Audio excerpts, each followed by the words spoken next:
teman-teman, hari ini yang ingin saya bahas terkait kasus Subang yaitu saksi Arigi. Arigi ini sudah ditetapkan menjadi tersangka karena pengakuan Danu. Nah, hingga saat ini tentunya Pak Polisi harus mencari alat bukti yang kuat agar bisa menjerat Arigi. Nah, kalau belum ada alat bukti hanya dari pengakuan Danu, mengapa udah ditetapkan menjadi tersangka? Disinilah kita menjadi tanda tanya besar. Kok begitu? Mestinya kan ada bukti yang kuat baru ditetapkan tersangka. Tapi anehnya mereka ditetapkan tersangka tapi diperbolehkan pulang. Padahal ini kasus pembunuhan 2 orang sekaligus di malam kejadian kala itu. Di sini ada saksi baru. Saksi Ibu Dewi. Saksi Ibu Dewi ini apakah sudah ditetapkan menjadi saksi yang sudah di BAP atau belum? Saya juga nggak tahu ya teman-teman. Tapi dari Ibu Dewi ini dia mengaku melihat Arigi pulang ke counter HP pukul 11 malam pada tanggal 17 Oktober 2023. Padahal menurut pengakuan Danu, Arigi Abi datang ke TKP jam 10. Nah, di sini ada saksi Ibu Dewi bahwa Arigi itu datang ke counter pukul 11 malam hingga pagi ya. Seperti itu, dan di sini juga ada temannya yang main Mobile Legend 2 orang. Jadi dari saksi Arigi ini menjadi 3 orang yang melihat Arigi pada malam itu ada di counter.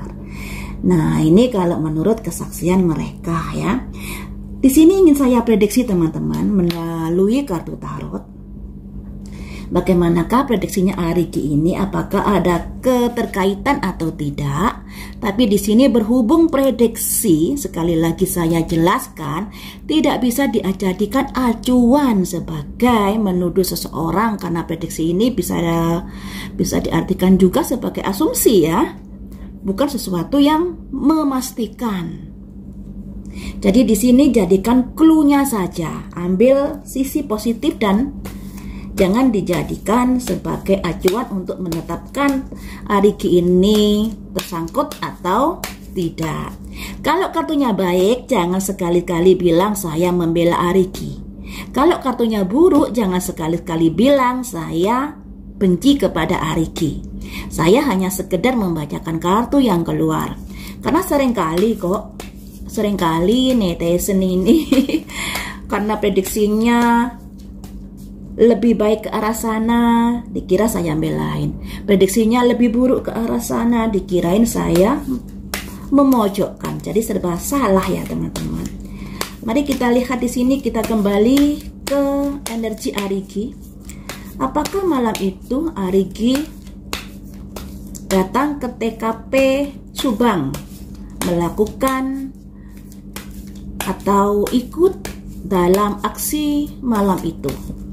Arigi. Saya ambil 3 kartu untuk Arigi. Ada simbol strength, kekuatan. Kekuatan ini tentang apa? Kekuatan hal negatif kah atau kekuatan hal positif kah? Ada simbol new beginning, hari esok, hal baru, sesuatu yang baru. Nah, sesuatu yang baru ini yang terkait apakah? Radiance, hari esok lebih baik. Jadi begini teman-teman ya, kalau dari Arigi ini kuat dia. Karena memang ada kesaksian 3 orang. 2 orang yang bermain dengan Arigi dan 1 orang yang merupakan tetangga dari counter di mana tempat Arigi bekerja. Makanya di sini kartunya juga begini. Ada simbol strength. Sebuah kekuatan dan di sini ada sesuatu yang baru. Kita kan juga tahu bahwa pihak kepolisian menetapkan Arigi setelah Danu ini menyerahkan diri. Tapi di sini kedudukan Arigi ini sangat kuat. Ada simbol strength, kekuatan. ada hal baru di sini, yang artinya hal baru ini sesuatu yang bisa menolong Ariki. Ada simbol matahari, ada simbol pagi hari, new beginning. Pagi hari itu habis gelap terbitlah terang ya teman-teman. Jadi kalau dibilang Ariki ini kartunya bagus. Kartunya bagus. Habis gelap terbitlah terang. New beginning, mengawali hari esok. Kemudian ada matahari semakin terang. Jadi di sini kalau menurut 3 kartu ini, Ariki tidak ikut dari bagian pelaku dari kasus Subang. Kalau dilihat dari kartunya ini, tapi sekali lagi saya bilang, ini masih prediksi, saya wanti-wanti, saya mengingat-mengingat, karena saya juga, juga nggak mau dibilang, wah itu kan kasus hukum, mengapa kamu prediksi, mengapa kamu begini, apakah kamu adalah mengetahui seluk-beluk kejahatan, seluk-beluk kriminal, dan lain sebagainya. Ya, karena ada yang bilang begitu, kalau saya membahas ini, saya diserang, kalau saya membahas ini, kebenaran berseberangan, diem saja.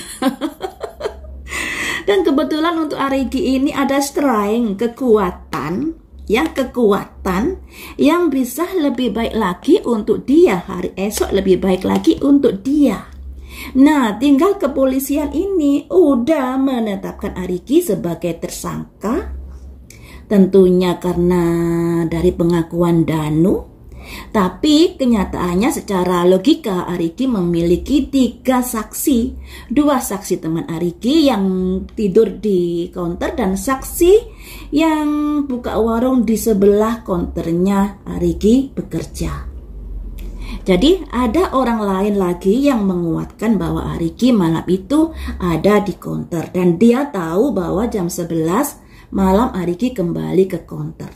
Padahal dari prarekonstruksi versi Danu, Ariki Abi datang ke TKP jam 10. Apakah Ariki ini bisa memecah tubuhnya? Orang sakti bisa berada di 2 tempat jam 11 malam itu. Ada di counter juga ada di TKP, ya entahlah. Terus siapa yang diperankan Ariki di prarekonstruksi Danu ini sebenarnya? Nah, ini membuat puyeng lagi pihak kepolisian, puyeng lagi di sini. Karena mungkin dari pihak kepolisian masih belum bisa menemukan alat bukti yang kuat untuk bisa menjerat Ariki. Makanya Ariki sekalipun ditetapkan sebagai tersangka, tapi dia masih boleh pulang. Ariki, Abi, Ibu Mimin masih boleh pulang. Karena apa? Ya karena alat buktinya belum kuat. Lah, kalau cuma 1 alat bukti dari pengakuan Danu, mengapa pihak kepolisian berani menetapkan 3 orang ini sebagai tersangka? Jadinya sekarang ini ya ibaratnya pihak kepolisian juga puyeng karena dia memiliki PR yang berat untuk bisa mencari alat bukti agar Ariki ini bisa menjadi tersangka karena udah terlanjur menetapkan tersangka. Padahal alat bukti belum kuat. Ya, jadi tapi yang nggak tahu lagi ya, mungkin dari pihak kepolisian ini memiliki pertimbangan-pertimbangan yang lainnya juga. Tapi kita juga harus mengikuti perkembangan bahwa menurut media sosial ada 4 dari pihak kepolisian yang terseret di dalam kasus ini. Jadi seperti itu teman-teman. Untuk kartunya Ariki memiliki kekuatan yang sangat luar biasa untuk membuktikan bahwa dirinya tidak ada ketersangkutan peristiwa di malam itu. Ini untuk Ariki ya.